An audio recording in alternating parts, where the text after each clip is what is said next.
चंबल नदी के पास एक लखीमपुर नाम का एक गांव है। यहाँ पर न कोई सड़क है और न ही कोई पुलिस स्टेशन। चंबल का इलाका यहाँ से डाकुओं और लुटेरों की वजह से बहुत प्रसिद्ध है। चंबल के डाकू समय समय पर अपनी जरूरतों को पूरा करने के लिए यहाँ पर डाका डालते हैं, जिससे गांव वाले बहुत परेशान रहते हैं। लखीमपुर गांव में रिंकू अपने चाचा चाची के साथ रहता है। रिंकू के माता पिता बचपन में ही गुजर गए। उठ जाओ रिंकू, सुबह हो गई, देखो सूरज निकल आया है, थोड़ी देर और सोने दो ना चाची।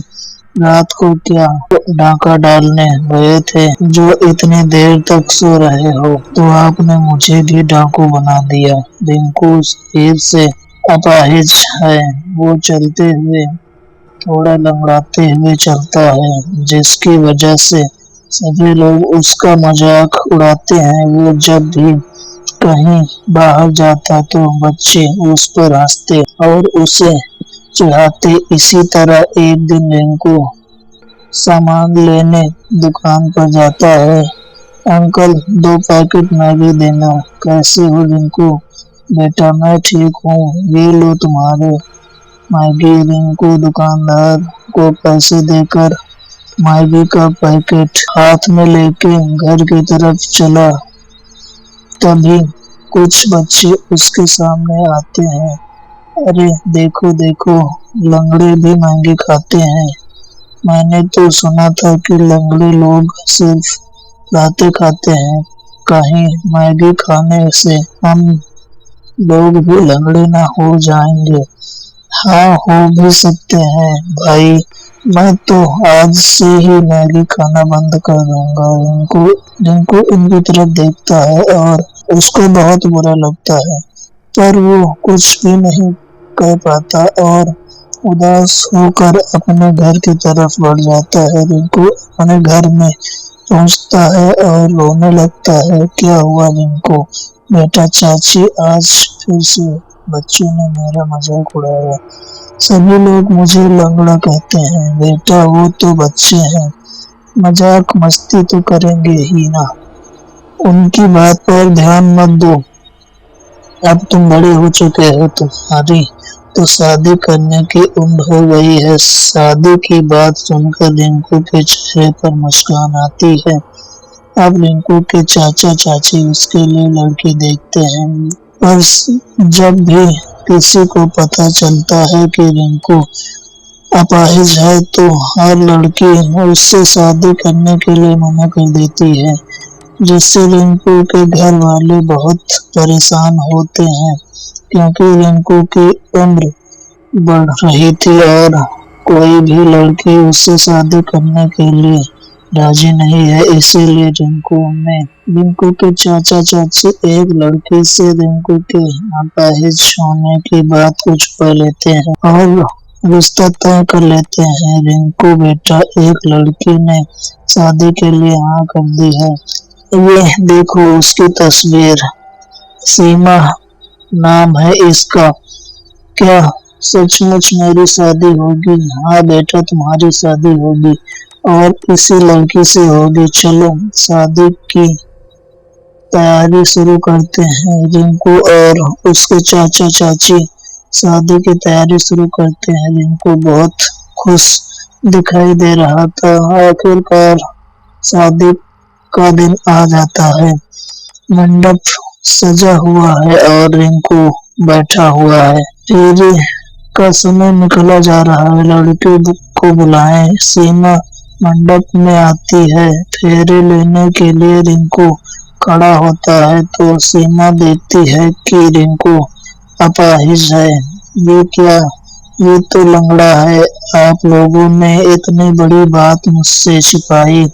मैं ये शादी नहीं करूंगी। सीमा ने जो भी श्रृंगार किया है वो उसे खराब कर देती है, जिसे देखकर रिंकू रोने लगता है और बहुत सारे लोग लंगड़ा कहकर उसका मजाक उड़ाते हैं। झूठ बोल के शादी करोगे तो ऐसा ही होगा ना। रिंकू पास के एक कुएं में गिरकर अपनी जान दे देता है। रिंकू के चाचा चाची को उसकी मौत से बहुत दुख होता है। धीरे धीरे समय बीतता है और इस घटना को सभी लोग भूल जाते हैं।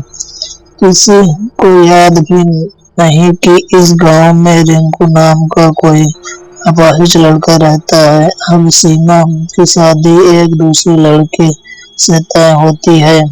सीमा भी इस शादी से बहुत खुश नजर आ रही थी। सीमा डोली में बैठकर अपने ससुराल की ओर निकल जाती है। एक आदमी डोली में बैठी सीमा को पानी देने के लिए जाता है तो देखता है सीमा डोली के अंदर से ही नहीं, अरे दुल्हन डोली में से गायब है। ये कैसे हो सकता है? देखो यहीं कहीं आस-पास होगी, चलो ढूंढते हैं। सभी लोग सीमा को ढूंढने के लिए जंगल में जाते हैं। बहुत ढूंढने के बाद भी उन्हें सीमा दिखाई नहीं देती। ये देखो यहाँ पर घोड़े के पैरों के निशान दिखाई दे रहे हैं। लगता है ये डाकू के घोड़े के पैरों के निशान है। घोड़े तो किसी के भी हो सकते हैं, डाकू के घोड़े के पैर अलग थोड़ी होते हैं। और अगर ये हरकत डाकू ने की है तो अब हम कर भी कह सकते हैं। सही कहा, डाकुओं से झगड़ा मोल लेने का मतलब अपने जान को जोखिम में डालना। चलो जाके बता देते हैं कि सीमा नहीं मिली। सभी लोग परेशान और निराश होकर घर वापस लौट जाते हैं। दूसरी तरफ एक अजीब तरह से दिखाई देने वाला आदमी सीमा को उठाकर एक गुफा में ले जाता है। उसका चेहरा बहुत ही डरावना है। वो कोई गांव वाला है या फिर कोई और, ये देखना मुश्किल है क्योंकि गुफा में चारों तरफ अंधेरा ही अंधेरा है। कौन हो तुम? कौन हो? मैं पूछती हूँ कि कौन हो तुम और मुझे उठाकर यहाँ क्यों लाए हो? चुप हो जाओ नहीं तो जान से मार डालूंगा। उसके चिल्लाने की आवाज गुफा में चारों तरफ गूंजने लगती है, जिससे सुनकर सीमा बहुत ही डर जाती है और एक कोने में जाकर रोने लगती है। धीरे धीरे रात हो रही है, जिससे गुफा में और ज्यादा अंधेरा हो जाता है। सीमा सामने की तरफ देखती है, तभी वो भयानक डरावना साया उसके सामने आता है, जिसका डरावना चेहरा देखकर सीमा जोर से चिल्लाती है। दूसरी तरफ गांव के सभी लोग परेशान और हैरान हैं कि आखिर सीमा को डोली से कौन उठा के ले गया। धीरे धीरे समय बीतने के बाद सभी लोग इस बात को भी भूल जाते हैं और इस गांव में एक दूसरी शादी की तैयारियां शुरू होती हैं। पर ससुराल जाते ही डोली से ये दुल्हन भी गायब हो जाती है। कई दिन तक खोजबीन के बाद दुल्हन का कोई अता पता नहीं मिलता। अब इस गांव के सभी लोग बहुत डर जाते हैं क्योंकि अब कोई भी इस गांव की लड़की से शादी करना चाहता।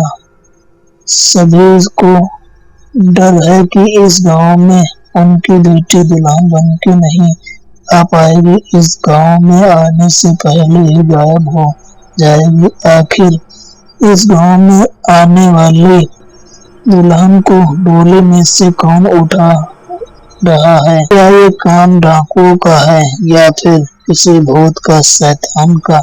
अगर ये काम किसी भूत का है तो वो ये सब क्यों कर रहा है? जानने के लिए जुड़े रहिए हमारे साथ। और अभी तक हमारे चैनल को सब्सक्राइब नहीं किया है तो जल्दी से जाके कीजिए इसके दूसरे पार्ट के लिए।